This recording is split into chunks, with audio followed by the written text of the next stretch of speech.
सलानी मेरा नाम है। मैं छत्तीसगढ़ रायपुर से आया हुआ हूँ। मास्टर ऑफ नथिंग WD मेरी किताब है। इसमें इसका जो कैरेक्टर है सभी सब्जेक्ट्स में फेल हो जाता है और अपने दोस्तों के बीच में, चूँकि उसको कोई डिग्री नहीं मिलती है, तो WD के नाम से फेमस हो जाता है और उसके बाद उसको प्रेस में नौकरी मिलती है और सारे सब्जेक्ट का नॉलेज होने के कारण उसको प्रेस में मास्टर बुलाते हैं, तो वो मास्टर ऑफ नथिंग बन जाता है। मेरी ये किताब एक लव स्टोरी भी है, एक एडवोकेट की स्टोरी भी है और इसमें कोर्ट रूम ड्रामे हैं, हाई कोर्ट, सुप्रीम कोर्ट के। मैं आपको ये बताना चाहूँगा कि मेरी इस किताब के जो घटनाक्रम हैं वो सारे के सारे सच्चे घटनाक्रम हैं जिसको मैंने स्टोरी में फ्रेम किया। किताब में एक पत्रकार का कैरेक्टर है और एक उसके संपादक का कैरेक्टर है और ये एडवोकेट है। मेन 3 इसके कैरेक्टर्स हैं। सारी घटनाक्रम इन्हीं तीनों के पीछे चलती है क्योंकि संपादक के पास सारे सब्जेक्ट के विषय पे बातें होती हैं, तो सब्जेक्ट आते हैं जिसके पीछे मेरे पत्रकार साथी जाते हैं और कोर्ट में भी केस जो हैं वो साथ में चलते हैं। तो एक एडवोकेट और एक पत्रकार, इनका चोली दामन का साथ है। और ये 3 कैरेक्टर मैं आपको बताना चाहूँ, जैसे जेम्स बॉन्ड की फिल्में आती हैं, आपने देखी हैं, तो जेम्स बॉन्ड तो एक कैरेक्टर होता है, उसकी हेड जो होती है एक में वो मेल है, एक में वो फीमेल है। स्टोरी हर बार अलग अलग हो जाती है कि एक बार वो रशिया चला जाता है, एक बार वो लंदन चला जाता है, तो स्टोरी इसी तरीके से है। तो मेरा पत्रकार और ये मेरी एडवोकेट जो है, इनके पास घोटाले से रिलेटेड, इनके पास सामाजिक विषय से रिलेटेड, इनके पास दूसरे विषयों से रिलेटेड सब्जेक्ट आते हैं। और चूंकि मेरे अंदर एक पत्रकार की आत्मा है, मैं पत्रकार साथियों के लिए इस किताब को लिखना चाहता था कि आज का पत्रकार कितने संघर्ष में जीवन जीता है और कैसे आगे चलता है। तो इसलिए मैंने इसमें पत्रकार के कैरेक्टर को रखा है, क्योंकि ये पत्रकार का कैरेक्टर है तो इसमें आगे किताबें लिखने में मुझे आसानी है। मैंने मास्टर ऑफ नथिंग किताब का विमोचन दिल्ली में किया था। इस किताब का विमोचन विवेक तनखा साहब ने किया था, constitution club of India Delhi में। विवेक तनखा साहब जो हैं मध्य प्रदेश से राज्यसभा सांसद हैं, सुप्रीम कोर्ट के एडवोकेट रहे हैं, सुप्रीम कोर्ट के एडिशनल सॉलिसिटर जनरल रहे हैं। चूंकि इसमें एक जो पहली स्टोरी है जो मैंने क्रिएट की है, वो विवेक तनखा साहब ने आज से 85 में वो केस लड़ा था जिसमें करप्ट जुडिशरी के एक जज को डायरेक्ट उन्होंने टर्मिनेट कराया था।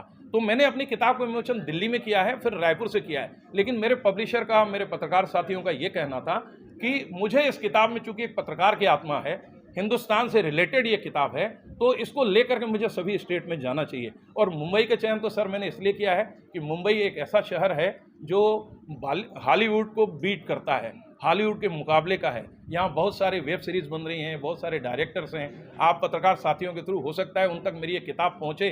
तो मुझे ऐसा लग रहा है कि सवाल इस किताब का आर्थिक पहलू नहीं है। मैं ये चाहता हूं कि मैंने इस किताब में जो बातें लिखी हैं वो जनता तक पहुंचे। तो अगर मुंबई में मुझे प्लेटफॉर्म मिल सका तो ये मेरे लिए बहुत अच्छा रहेगा, देश की जनता के लिए भी अच्छा रहेगा कि मेरी बातें उन तक। इसमें ये संदेश दे रहा हूं, मेरी इस किताब को आप देखेंगे यहाँ पे नीचे लिखा हुआ है फेलियर इज सक्सेस, असफलता ही सफलता है। तो पहली बात तो ये है सर कि आज युवा जो है वो डिग्री नहीं मिलने के कारण निराश हो जाता है और डिग्री नहीं मिलने के कारण आत्महत्या करने भी चला जाता है। तो मेरी किताब का तो पहला ये संदेश है कि आप असफलताओं से डरिए नहीं, डिग्री के पीछे भागिए नहीं, जीवन बहुत बड़ा है, सफलताएं आपका इंतजार कर रही हैं। और जो युवा वर्ग है, वो युवा वर्ग अगर इस किताब को पढ़ेगा तो उसको ये समझ में आएगा कि हम जो टारगेट और लक्ष्य लेकर के चलते हैं। मैंने एक जगह पे और बात कही, विधायक मेरे एरिया में 1 है, मेरी पत्नी पार्षद रही है तो शहर में 70 हैं, सांसद 5 विधानसभा मिला के 1 है। अब मैंने टारगेट रख लिया सांसद बनना है और मैं नहीं बना तो डिप्रेशन तो मेरे ऊपर ही आएगा ना साहब। तो लक्ष्य हमको ऐसा निर्धारित करना है जो हम अचीव भी कर सकें। ये मेरा संदेश देने का युवाओं को है कि डिग्री के पीछे मत भागिए, आत्महत्या करने के लिए मत सोचिए। असफलता सफलता में बदल सकती है अगर आपके अंदर विल पावर होगा तो। और रिवोल्यूशन का जहाँ तक सवाल है, तो हमारे देश की कुरीतियाँ जो हैं, जो हमारे देश की प्रथाएं हैं, जो गलत परंपराएं चली आ रही हैं, आप अनुभव करिए, उसको बदलने वाले पत्रकार और लेखक ही रहे हैं। क्योंकि अगर ये किताब है, इस किताब की लाइफ 500 साल से भी आगे है। अगर हमने आज रामायण लिखा हुआ है तब तो साहब भगवान राम को आप याद करते हैं, गीता लिखी गई है तब तो कृष्ण है, कुरान लिखा गया है तब तो खुदा है, बाइबल लिखी गई है तब तो आप ईसा मसीह को याद करते हैं। तो अगर वो लिखा हुआ नहीं रहेगा, और हमारे देश का दुर्भाग्य है जो मैं एक लेखक होने के नाते समझता हूँ, आप रामायण में देखिए हमारे पास पुष्पक विमान था, आप रामायण में देखिए हमारे पास ब्रह्मास्त्र था, आप रामायण में देखिए हमारे पास वो चीजें थी जो दुनिया के पास आज भी नहीं है। लेकिन हम क्यों पिछड़ गए? क्योंकि हमने उसको लिखा नहीं। अगर उस समय की वो विधियां लिखी हुई होती, आज हम बोलते हैं जापान तो साहब यूरोप ने बनाया, कहीं भी सही नहीं है। हजारों साल पुराना हमारा ग्रंथ है साहब, वो हमारी है, लेकिन क्या हुआ, हमारे पास लिखी हुई ग्राफी नहीं है।